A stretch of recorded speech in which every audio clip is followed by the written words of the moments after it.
I'm going to read my article from Salty World called I'm an On-Set Intimacy Coordinator, and it has helped me embrace my shy self in bed. You'd think that training to be an intimacy coordinator for TV and film would be about sexual freedom and kinky shenanigans. For me, I became more careful, more reserved, and shyer than ever. I got in touch with a younger, purer self that didn't second guess what my body was trying to tell me. But it also illuminated the ways in which I've ignored my own boundaries I no longer push myself to cross. I had a traumatizing sexual experience when I was 19. The first time we had sex, we agreed to use a condom, and the next thing I knew, his dick was inside me without one. I dissociated and went numb.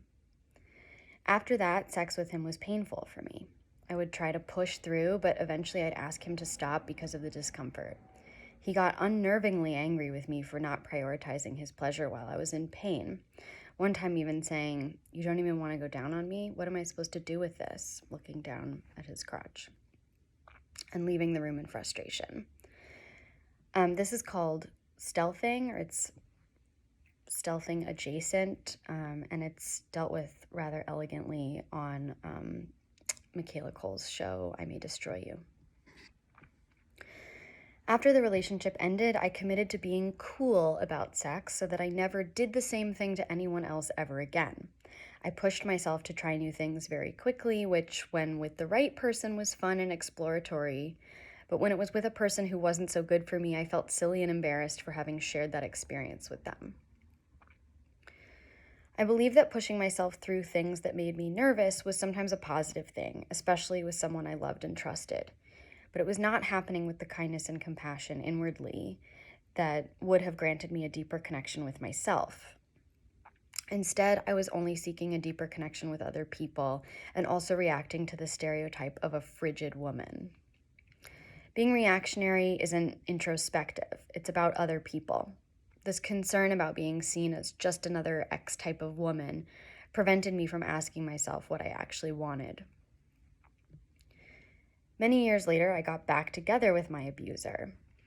I explained away his mistreatment of me as my fault and a result of his alcoholism. I now understand that to be part of what we would call fawning or friend as a stress response. I wanted to try again once he was sober. Going back for more pain is a lifelong habit I'm still trying to break. In returning to him and that story, I rewrote the script. I could finally see his behavior as gaslighting and manipulation. I finally understood that the abuse had never been my fault. He had given me that narrative to protect himself. He told me about his bandmate who was being accused of stealthing, a form of rape in which you agree to use a condom and then secretly don't. He said, "I would never do that." I couldn't bring myself to say, "You did that to me."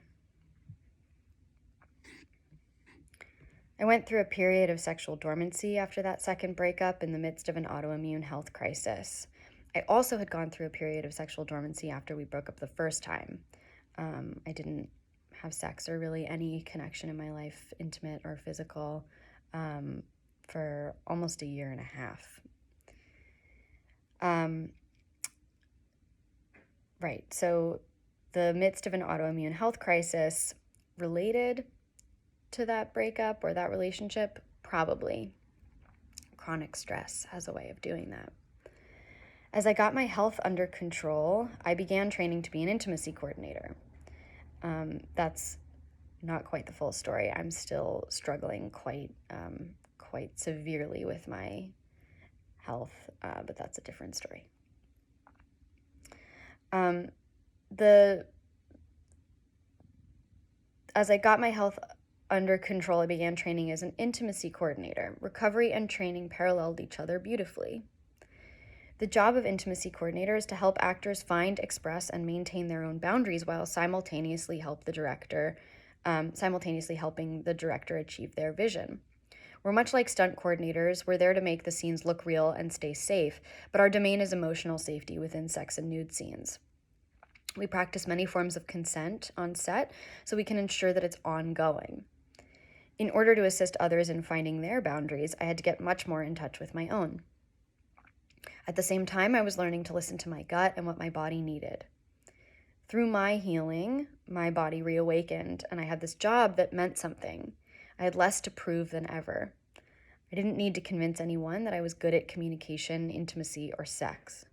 As I entered back into the dating world, I anticipated feeling empowered to say no or slow down, or I'm not comfortable with that yet. I was right. This deeper knowledge of myself helps me say when I'm not ready in situations where I might have pushed through nerves at any other times of my life.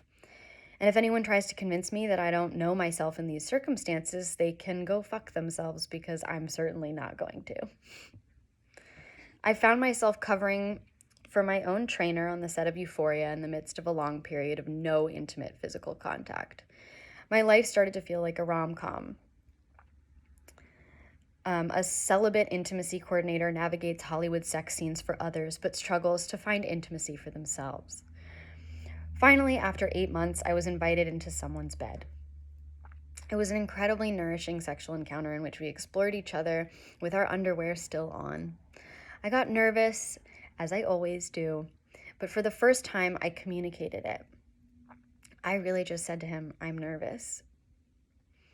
He was so kind and careful, checking in constantly to see if the way he was touching me was okay, to check if there was anything that I wanted or didn't want to do, to ask if I wanted to stop, and to talk about it when my hands were shaking. In the past, I would have gone much further with him that day. Instead, I told him I wanted us to keep our underwear on. I don't know if I'll see this person again, but this one experience reminded me of who I used to be before I was given the undue burden of making any man aroused in my presence have an orgasm, and even before I was sexually active. I'm shy, and I get nervous.